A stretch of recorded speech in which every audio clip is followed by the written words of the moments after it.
A lot of battles in Naruto were off-screen for various reasons, and today, I want to talk about 10 legendary battles we never got to see in the series.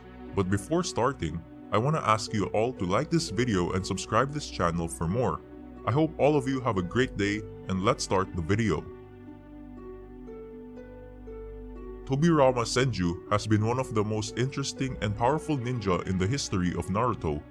There are a lot of secrets and mysteries behind him, and one of the biggest mystery is his death, and how he was defeated by Kinkaku and Ginkaku. This confrontation took place in the First Shinobi World War. Like Hashirama before him, Tobirama tried to foster good relations with the other villages. He planned an alliance between Konoha and Kumogakure, but during a formal ceremony, he and the second Raikage were attacked by the Gold and Silver Brothers and left near death.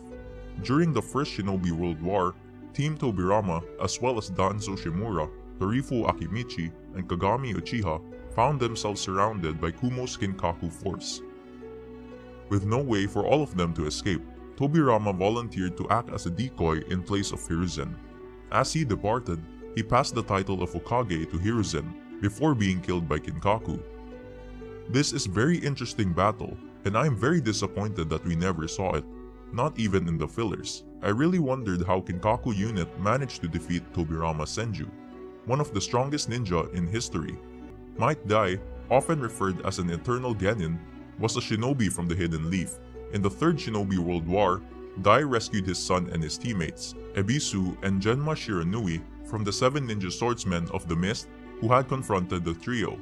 Though his son argued that he was no match for the Kiragakure Nin, Dai reminded his son that he still had the 8 gates technique, and with that jutsu, he could rival them. The anime, Dai's efforts ultimately killed 4 members of the famous group: Chinin Akebino, Kushimaru Koriarare, Jinpachi Munashi, and Hiramekare's wielder. 8 gates is one of the coolest technique, and I would really love to see it again. I also wonder how strong these 7 swordsmen were, since they survived Dai's 8th gate, which we know from Madara vs Guy fight is extremely powerful technique. Madara Uchiha was the legendary leader of the Uchiha clan. He was one of the most powerful shinobi in history, recognized as the strongest Uchiha in his lifetime and for decades after his death. At some point, Madara met Onoki and Mu and declared that despite the alliance between their villages, Konoha was to remain the dominant one, and anything that Konohagakure requested, Iwagakure was to obey. We have seen only small scene from this battle, and it's very humiliating for Hidden Stone ninjas. However, I would love to see full battle of it, how Madara managed to counter 2 particle style users and defeat them very easily. Number 4. Hashirama vs Kakuzu. The ninja, who had reputation equal to Madara Uchiha, was the first Hokage, Hashirama Senju, who was famed as the strongest shinobi of his era and one of the strongest in history, reputed as a god of shinobi. In past, Kakuzu took on a mission to assassinate Hashirama Senju, the first Hokage. This mission, however, ended in failure against the god of shinobi. In terms of power, Hashirama is leagues above Kakuzu. I am pretty sure the first Hokage would have humiliated him. However, I would love to see how Kakuzu tried to kill the ninja, who was considered as the god of shinobi. But more importantly, I wonder how Kakuzu managed to survive and come out alive from this battle.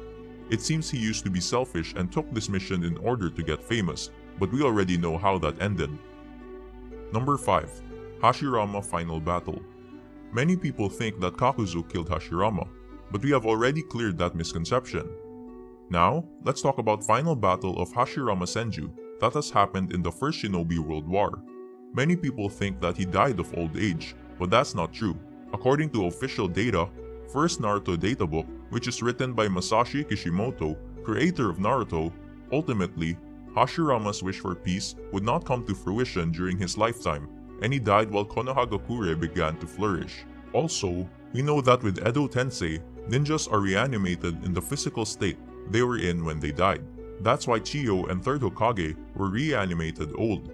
Madara was a special case, and according to Kabuto, he modified Madara's body to look younger than he was at the time of his death.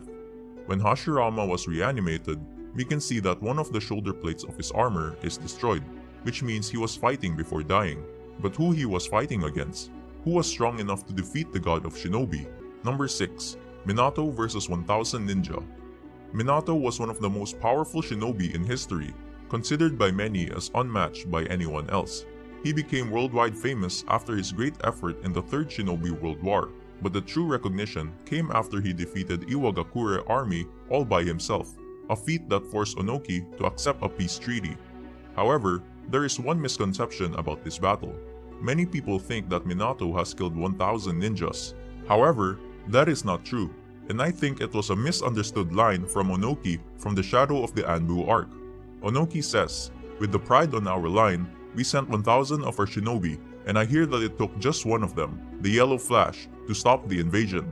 And that's the reality of it. Minato was credited by Onoki for stopping the Hidden Stone's invasion. He did not say he killed 1000 shinobi.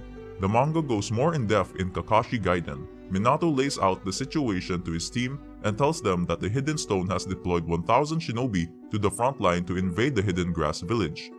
Minato then tells his team that after they make it to the border, Team Kakashi will sabotage a crucial bridge while Minato will head to the front line. Minato shows up to the front line when their forces are at 50, while Konoha only has 4 shinobi remaining.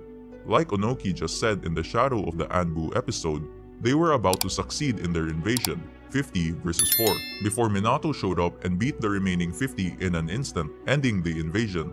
I am pretty sure that even if enemies were 1000, Minato would still be able to defeat them. We know what Minato's capable of, and we know that as a Jonin, he's already in the top 0.1% of shinobi, but let's be factual about events that happened. Number 7. Raikage vs 10,000 Ninja. Minato fighting Iwagakure army was not the only famous skirmish that has happened in this war. Third Raikage had his legendary battle against 10,000 ninjas all alone for straight 3 day and night, which is really insane feat. We don't know against who he was fighting, but if we look closely, we can see the ninja uniforms of Hidden Leaf, Hidden Sand, Hidden Mist, and Hidden Stone. I don't know what was the reason of this battle, as we can see that every village is seemingly allied with each other in order to defeat the leader of Hidden Cloud. I think we have never seen any better endurance feat from a ninja in this series, and hope we will get more information about this battle in future. Anyway, I guess this is all for today. If you like this video, I will make second part of this video. Please like this video and subscribe this channel for more. Bye!